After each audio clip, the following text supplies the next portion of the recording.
Take it away, Charles. Thank you, Ryan. Good afternoon. Thank you for joining us today. We have two very special guests with us this afternoon, SEC Chairman Jay Clayton and Lori Schock, who is the Director of the Office of Investor Education and Advocacy for the SEC. Chairman, Lori, thank you for joining us. We're very honored that you could join us today. I know our members are looking forward to hearing from both of you. Just real quick before we start, Mr. Chairman, I'd like to ask you your opinion of the draft, because I know you're a big Philadelphia Eagles fan. Oh goodness, I don't know. I can give you my nephew's opinion. They were wondering, do we really need another quarterback? But they're more expert than I am. Well, here in Chicago, we limited draft, but hopefully the Bears made some good picks. And Lori, just before we start, I know you like to get out and talk to a lot of people, and I understand that your luggage is feeling a little bit neglected right now. Charles, I think this is the longest I've been home in well over a decade. So looking forward to getting back out and traveling and seeing people face to face, but happy that we set this up as a teletown hall several months ago. So very fortuitous. Thank you for that. Absolutely. Thanks for joining us. We did set this up several months ago without the foresight of all the social distancing and the shelter-in-place orders that are in place now. So on that standpoint, the timing worked out well, but even without it, we're both very thrilled, that you are here speaking to our members. Mr. Chairman, Lori, if you all would like to go ahead and take it from here, I'm sure our members would love to hear what you two have to say. Well, Charles, thank you, and thanks for inviting us. Your members and our Main Street investors more generally are extremely important to us, as people we serve. And, in this time, it would be remiss of me not to say extremely important to us just from the perspective of health and safety. I think the collective response to this challenge and the willingness of Americans to follow the guidelines is truly inspirational. And also, the actions of our frontline healthcare workers. And I'm sure that many of the people who are members of your organization are also some of those frontline workers and the people who support them, and we want to thank them.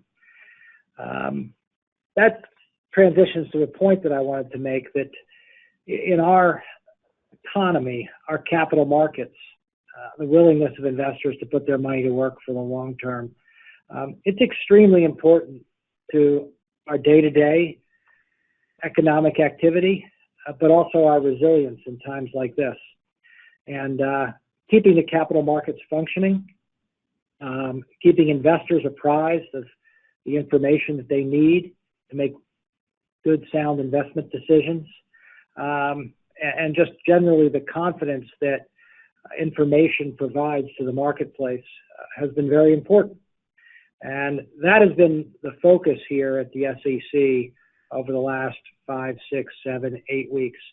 Although we have shifted to a mandatory telework environment, the women and men of the SEC have dedicated countless hours and, importantly, their expertise to keeping our markets functioning during this time. And I want to make a special shout out to them for doing so. I think it's enabled us to get to where we are today, which is a point of relative calm in our marketplace, as we assess the effects of COVID-19 and our health response going forward. And that's where we are, and it'll probably be the subject of some of our discussion today. Where do we go from here now that we've had our initial response? So with those opening remarks, I'd like to turn it over to my friend Lori, who, you're right, she does travel the country and in some ways the globe, and she's passionate about ensuring that our investors have the information they need to make good decisions. And she's even more passionate in ensuring that people who want to become investors and people who should become investors do so as early as possible. We have learned, well, I should say I have learned one thing in particular in dealing with our retail investors in this job, and that is that they all wish that they started earlier and knew more earlier. And Lori is committed to making that happen. So, Lori, with that introduction, over to you. Thank you, Jay. I appreciate that. In fact, one of the last trips that I was able to take for the SEC was speaking to the AAII chapter out in Phoenix. So looking forward to, like I said, getting around the country, but I'm glad that we're able to do this virtually. And, just because we're in a virtual environment, I don't want anyone to think that we're not here. We are here. We're on the job. My office, the Office of Investor Education and Advocacy, continues to take investors' questions and complaints as they come in. Also, we switched to this virtual environment of providing investor education broadcasts, if you will. We've done some Twitter feeds and Twitter chat type things with some of our federal colleagues as well. So, we want to keep the trains on the track here, especially during this time of, market volatility, and making sure that, people have answers to the questions that they want during this time. We also have put out investor alerts, including a couple that have dealt directly with COVID-19 and the coronavirus, and some of the investment scams that we've been seeing. We'll talk about those a little bit later, but just wanted to make sure people are aware of that. As you see the carousel of the PowerPoint pictures going through as the stream progresses here as we're talking, you'll be able to see some of the investor resources that are available. We'll talk about that later as well. But our first investor alert came out in February regarding some of the scams that we were seeing, and we continue to update that actually on a weekly basis. So we've put out a second alert, and again, as trading suspensions come in, we'll update those. But we'll talk about that later on. Thank you. Charles, back to you. Great, thanks. I just want to say to everybody, AAII, the SEC, we've been partners. Lori's spoke to several chapters, has come to our conference. We had a chance to sit down with Chairman Clayton last year. And the SEC does reach out to individual investors. And for a lot of people don't realize they have a lot of tools. I always like to make a shout out to the SEC's Edgar database. It's a database of company filings, regulatory filings, but anyone who goes there, it's EDGAR. Just type in a company's ticker, look for the 10K. It's an annual filing, has a lot of information about companies, what they do, what their financials are, legal disclosures, which sometimes can be somewhat interesting. And things that you wouldn't necessarily expect to see in it. But that does lead me to a first question. What other resources are available from the SEC that you think individual investors should be aware of, or perhaps they're not utilizing as much as they should? Lori, do you want me to take a shot at that one and then over to you? That sounds like a good plan. Okay, so investor.gov. That's investor.gov. That is our principal resource for retail investors. There's a host of tools there. There are videos about how to select a financial professional, videos on compounding, videos on analysis, and videos on fraud and the red flags of fraud. I would recommend to anyone who's getting started in investing or who's looking for tools to help explain investing to others, including to your children, use investor.gov. And to the extent you have suggestions, and we're talking to some of our more sophisticated Main Street investors today, to the extent you have suggestions on how we can improve investor.gov, please send them to us. And Lori, maybe you could talk a little bit about and also how people can check on their financial professionals there. Great, I'm happy to do that. So directly from investor.gov, the very first thing you'll see is check out your investment professional.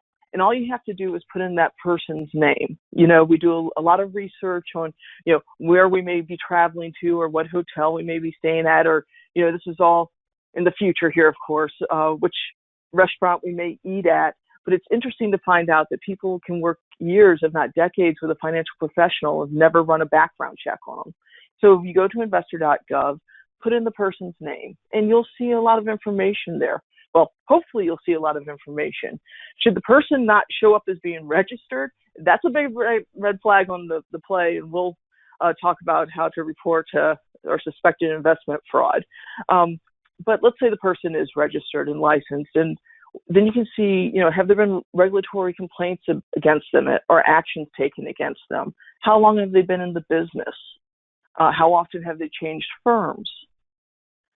Just a wealth of information that's there that we want people to do before they turn over their money.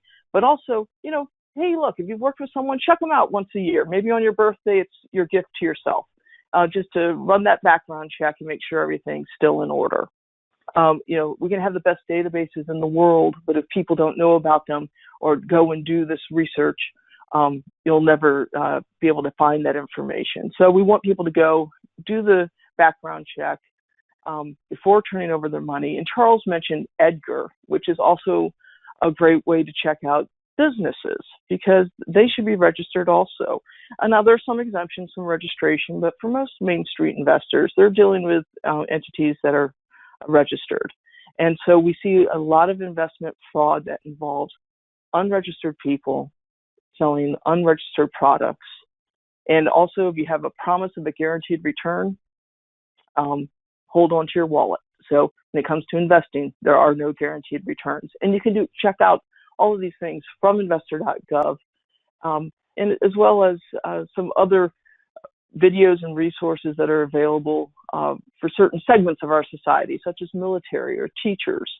So I would hope maybe you'll spend some time just poking around and seeing what's available. And again, as the chairman said, we'll take comments and ways to improve it. There is an opportunity to take a short survey. So if you see something that would be improved, we'll take your comments because that's how we are able to make it better. So Charles, back to you.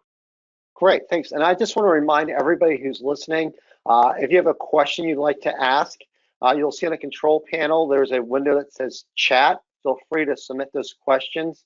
One of the questions we've already received from members, actually a few relating to the volatility in the market tied to the coronavirus, has to deal with the uptick rule, which affects short sellers. Could you all explain what the uptick rule is and whether or not how it's being used in the current market environment?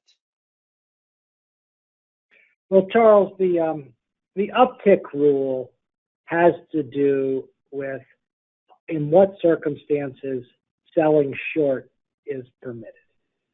Okay, and if you go back in time, we've always been looking at short selling. That's actually betting against the price of a stock. What you do is you borrow shares from someone, you sell those shares into the marketplace. If the price goes down, you buy them back at a lower price and return them to the person you borrowed them from. It's a way to make money on a falling stock price. It's been around a long time. There's another aspect of short selling, which is market making.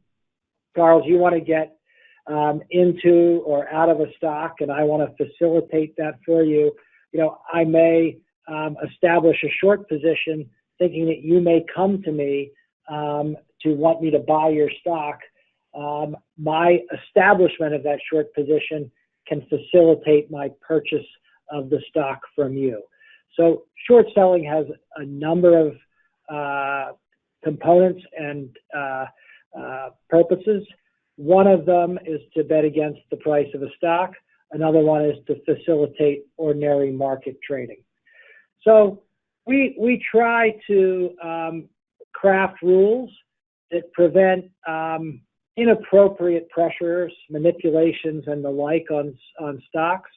One of the rules that we had for a number of years going into about 2006 was known as the uptick rule. That rule prevented you from selling short on anything other than an uptick. It had issues with it.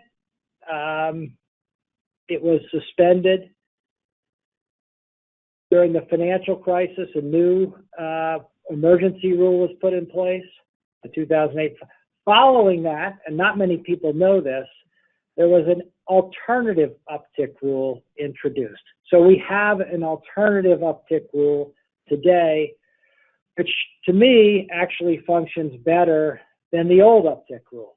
The alternative uptick rule basically says that if a stock is dropping and has dropped significantly, 10% from the previous day, you cannot sell short on the bid side of the spread. Okay, I just used a whole lot of jargon. What that means is you cannot continually hit downward pressure on the stock with a short sale. That rule, we'll have time to digest it after the recent volatility, but based on my, I would say, non-mathematical but empirical observation, has actually worked better to facilitate market making, but prevent undue pressure in a time of volatility. So when you hear people say, hey, what about putting the tick rule back in place? We actually have a tick rule. It's called the alternative tick rule, and I believe it's designed to work better in today's marketplace. So that's a little bit of a long explanation. Short story is we have a tick rule. It's more designed for our modern electronic marketplace. I think it's working pretty well. We're going to analyze it as a result of this volatile time period. Great, thank you. And sticking on the coronavirus, I know you've given out some disclosure, some guidance regarding what companies disclose and how they discuss how the coronavirus is affecting them. And I think also perhaps a little bit of leeway on the filing deadlines. Would you mind elaborating on that?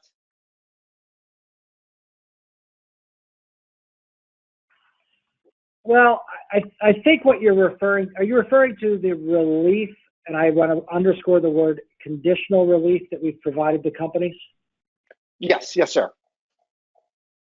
So here's the story. Companies have to report their earnings and provide filings to the SEC within certain prescribed timeframes. Those reports have required information, including information that's required to come from third parties, such as audit reviews, or in the case of the year-end, audited financial statements. We recognize that some of that third-party information may not be available on time. For example, your auditor may not be able to travel to your plant in some other place to finish the physical checkings. So what we said to companies was, to the extent that that's the kind of issue you're facing, tell your investors the issue you're facing. Tell them everything else that you reasonably can about where your company stands, and then make the filing when that becomes available. That's the type of conditional relief.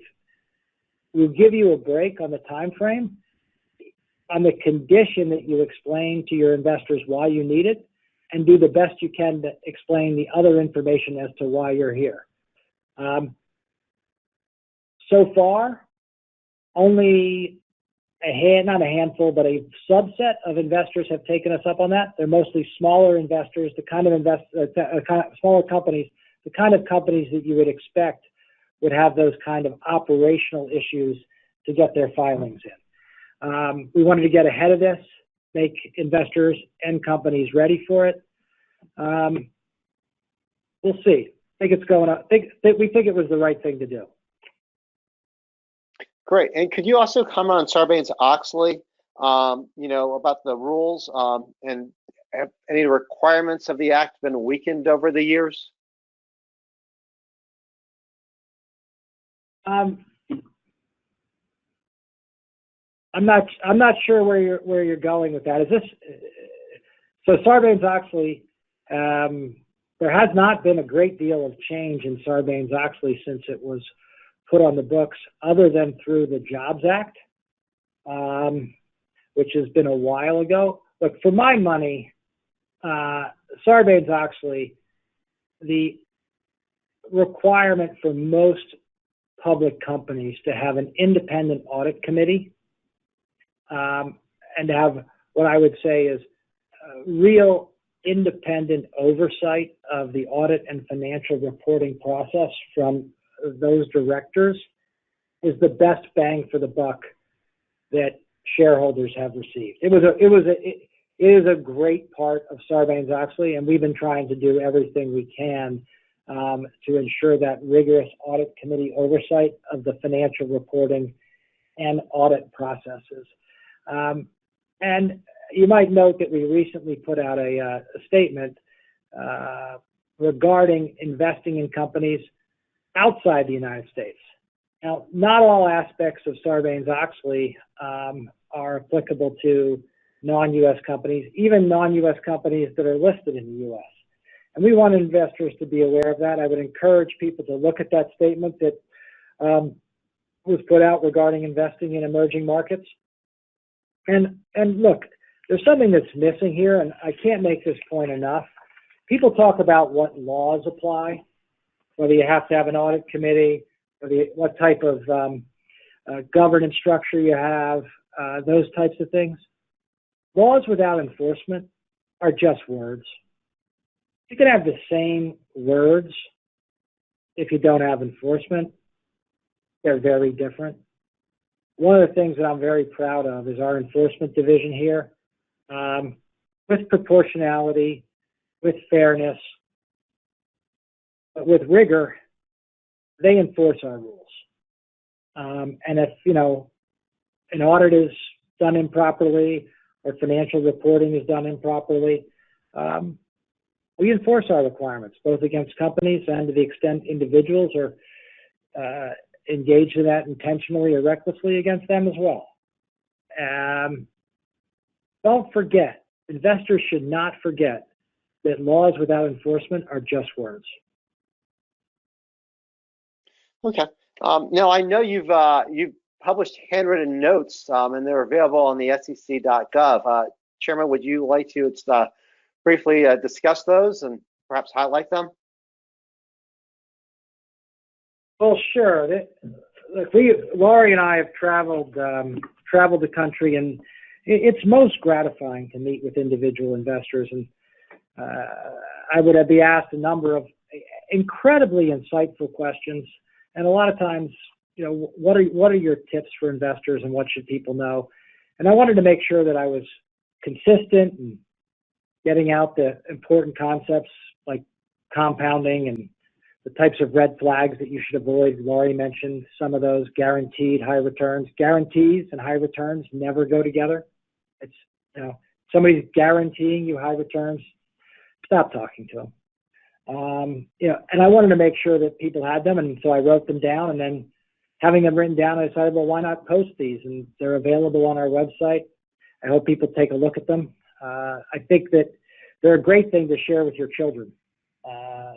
Gives them a good introduction to how investing works and the types of things you should have front of mind in investing, including whether it's right to start investing. And it's so important to get your financial house in order as part of any investing plan. I would not want to see somebody devoting a ton of time to investing without getting their general credit position and other financial matters in order.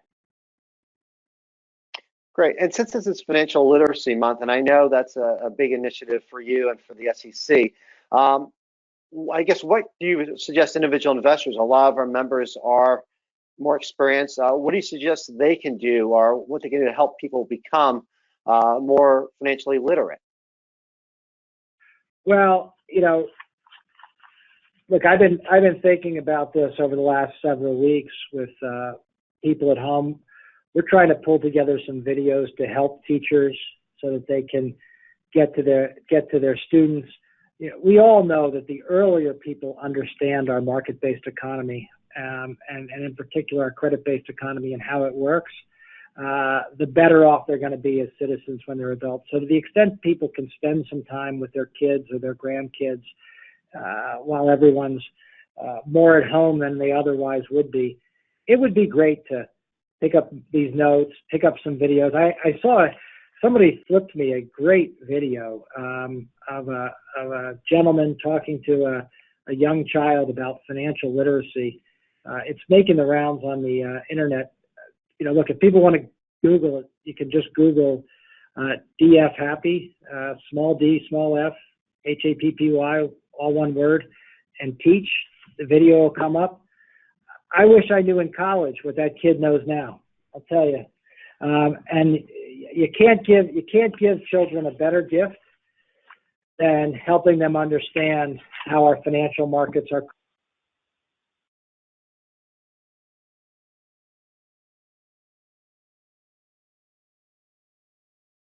Mr. Chairman, are you still there? Are you with us?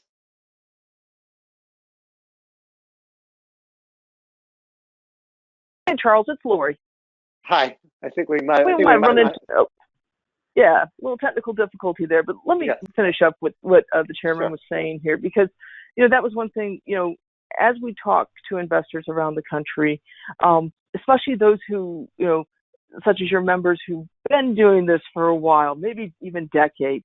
Look, the more you can go out and work not only with your families but also with your community. It's just such an important concept, and unfortunately, it's not required to be taught in most of the schools. A lot of families don't talk about money. So if there's a way we can get this message out there, and like the chairman was saying, especially as someone is graduating, say, from high school, starting that first job, maybe going to college, that's when you really start making those first financial decisions that can have such a long-term impact. If you get into big-time credit card debt at that point in time, you might spend years, if not decades, paying it off. Same thing with student loans.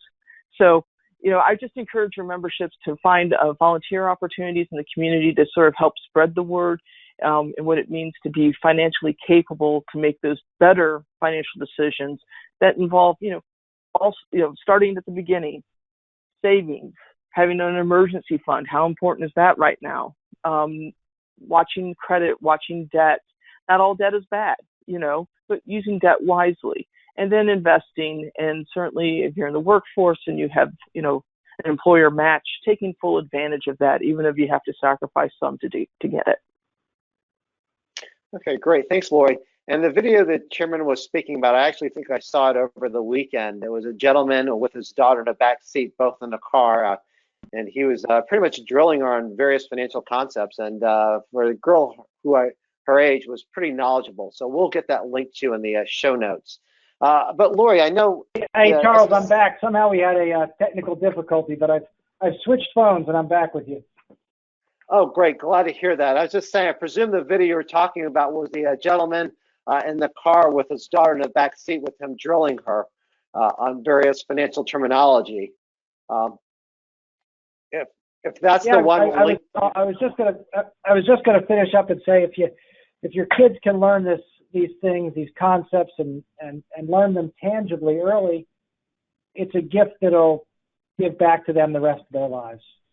Just think about how many dollars they'll save day in and day out by understanding credit and how to use it and how not to use it. It's a wonderful gift to give the kids. I absolutely agree, and we'll make sure we link to that video on the website, because I do think it's a great lesson for a lot of parents. I wanted to ask you both about sec.gov/tellus, because I know both of you have been very active in terms of trying to reach out to individual investors. Could you talk about that site? Because I know it's a place people can go to actually comment on some of the initiatives the SEC is working on. Well, I'll start. We really value engagement with our Main Street investors.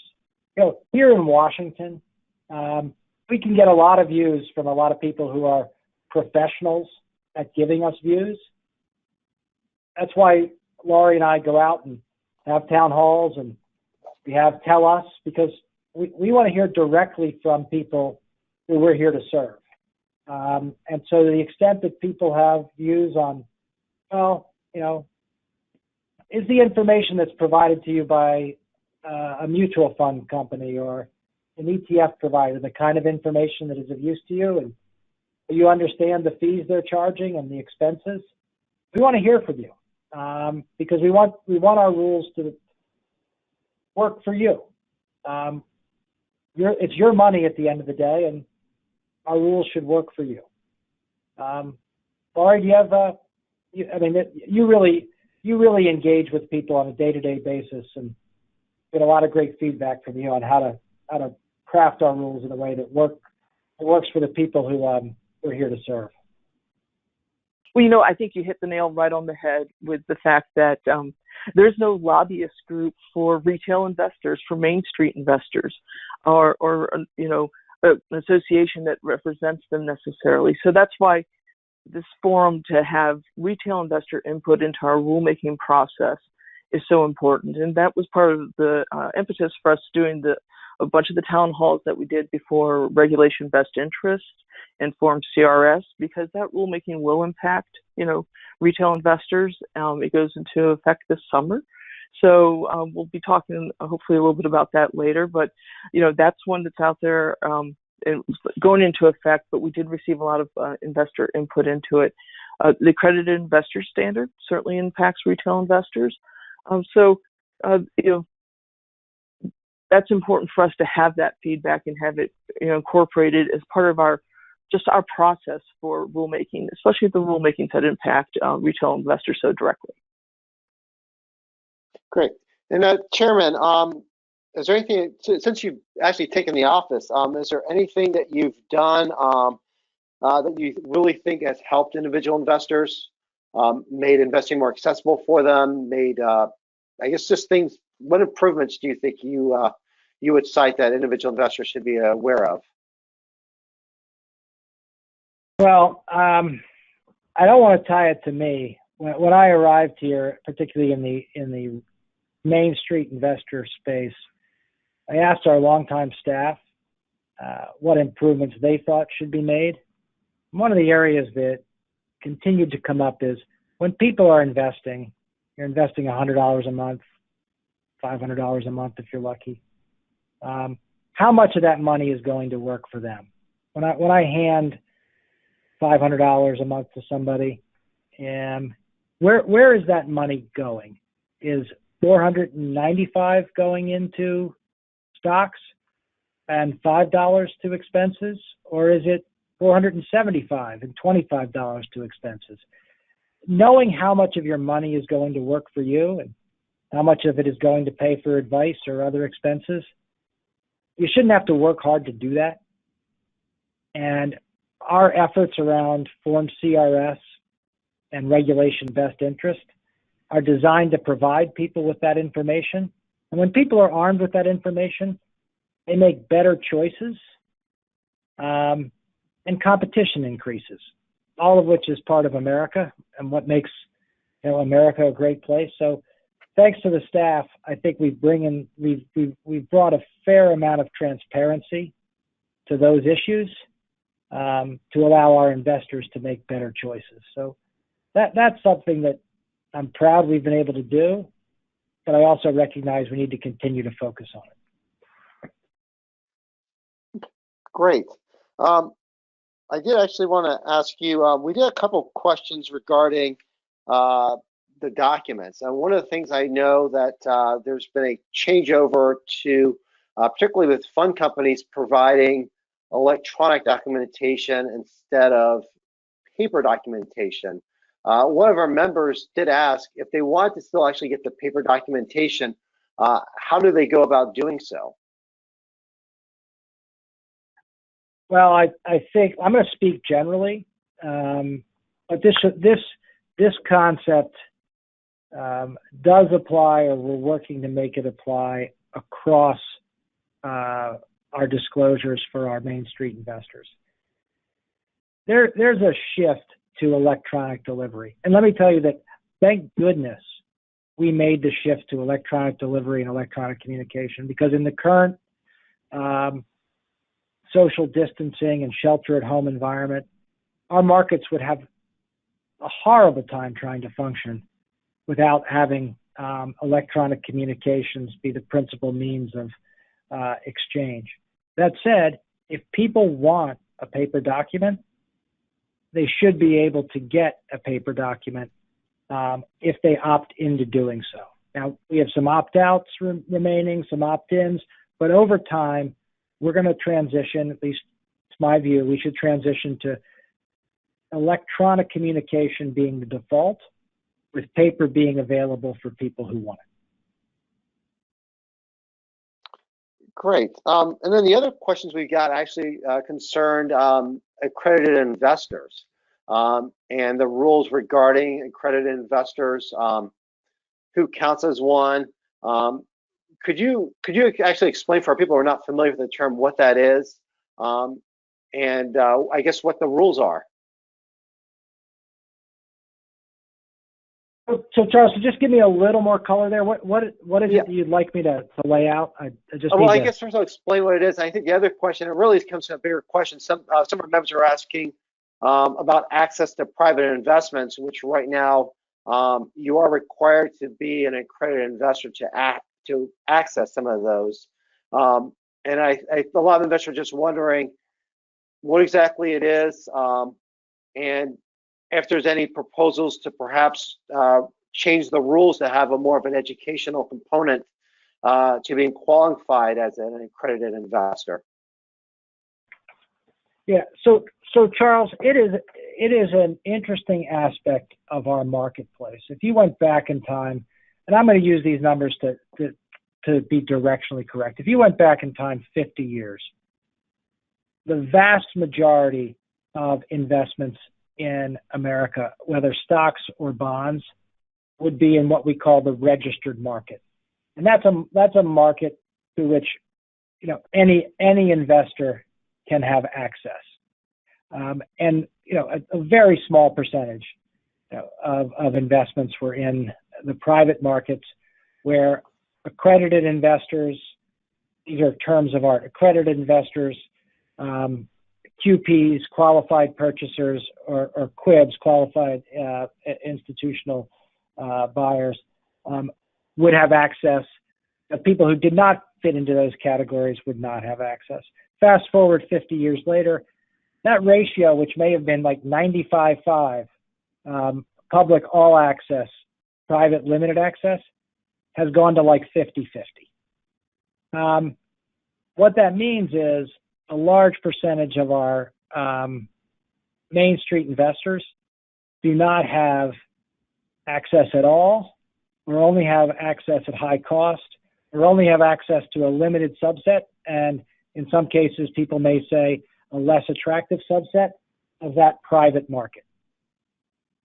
I don't like that result, but it's a tough nut to crack, because how do you give people access to a market where there's less disclosure by design? That's the way the private market works. So we've been thinking about this a lot. And you raise one way for people to have access, which is to demonstrate a level of financial sophistication. The test we have now for accredited investor is a very blunt test. It's based on wealth or assets. Wealth and assets may be somewhat of a surrogate for financial sophistication, but they're certainly not a perfect surrogate, and some would say, not perfect at all. That's been the way we've approached it since almost back in that 95-5 time. I don't believe that's appropriate. We've proposed rules to allow people to demonstrate sophistication to be able to have access to that market. There are some people who think we should raise the wealth and income thresholds. That may be the right thing to do if there are other avenues to access those markets that demonstrate your financial sophistication. Another way for more investors to have access to those markets is to repeat the characteristics that are applicable in the public markets. I know I'm going on, but this is important stuff. When you invest in our public markets as a Main Street investor, one of the things you're getting is you're investing alongside, and usually at exactly the same terms, as very sophisticated investors. So when I invest, before I took this job, when I would invest, I took comfort in knowing that I was sitting side by side with sophisticated institutional investors. To the extent you can replicate that in the private markets, it would make it more attractive for our Main Street investors to invest in those markets. And just to round this out, it's not just one sophisticated investor that you invest alongside in the public markets. It's many of them, and the price reflects their views. That's another thing to think about to the extent we provide an additional avenue for our Main Street investors to have access alongside and on the same terms as our institutional investors in those private markets. So a little bit of a long answer, but it's a complex question that requires some understanding of these different aspects of our overall capital market system. Great, appreciate it. Another thing we got, a lot of people were asking was just what initiatives is the SEC focusing on that are particularly pertinent or would be of interest to individual investors? So I mentioned one, and Lori mentioned one, which is Regulation BI, which raises the standard of conduct required from brokers. It's related to that, Form CRS, Client Relationship Summary, making it clear that you have to tell your clients when you're a broker or an investment advisor how much of their money is going to work for them and the types of fees and expenses that you charge. Other initiatives, we're trying to enhance the investor experience overall with the fund sector, both ETFs and mutual funds. In terms of what's happening in the way stocks trade, we're looking at our market infrastructure and whether they invest directly or through funds, are getting the best execution they can possibly get. There's a pocket of the market that I believe needs more sunlight. That is the penny stock market and OTC market. Too many of our Main Street investors view these types of investments as the same risk level as companies that you see quoted on our more common stock exchanges. They are not. They on average, or as a general matter, are much riskier investments. I want our Main Street investors to understand that. The rules in the, it's called the penny stock space, have not been updated to take advantage of our modern communications technology. They should be, so we're working on that. And we're working on modernizing disclosure requirements for our large public companies to reflect changes in the marketplace. Because if you go back 30 years ago, the assets on the balance sheet of most companies were plant, property, and equipment. You got factories, you've got machinery, you've got trucks, you've got things like that. Those were the tangible assets that people looked at to assess the value of a company, its production capacity.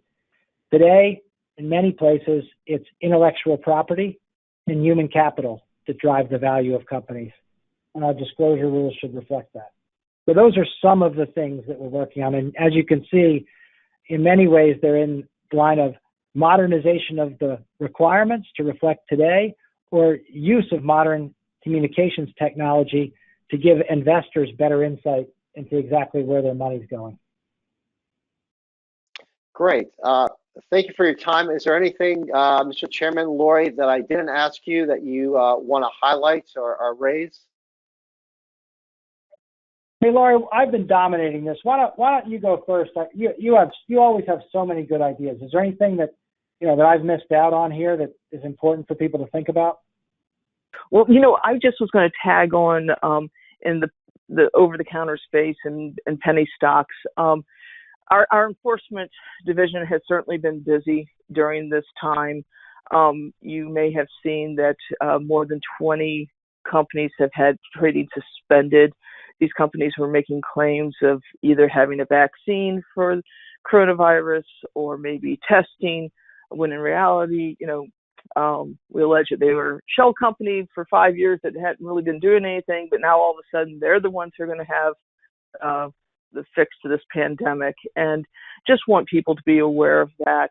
Unfortunately, we have unscrupulous people who will try to take advantage of any crisis. We've seen it too many times. It will last for the duration of the crisis and then some. History is indicative here. We're also seeing some scams, maybe for people who might be thinking I'm going to go the flight to safety with CDs, and these are often offshore. They require large amounts of investment, say $200,000 minimum, where the money is being wired offshore. They use fake names that look very similar to U.S. firms. So just please do some due diligence, and especially when it comes to wiring anything offshore, or, hey, that name looks close to a name that I know, but is that really the company I think it is? Like I said, unfortunately, we're seeing some additional scams right now, and just to keep your eyes and ears open. Should you see or hear any of these scams, please report them to us.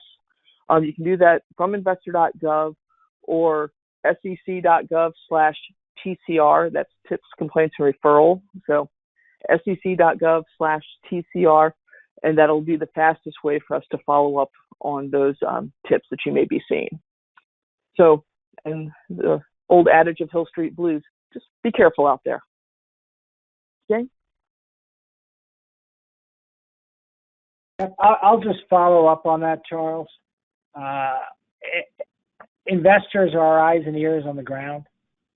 We have a very robust whistleblower program. We have as Lori mentioned, a TCR program, tips, complaints, and referrals.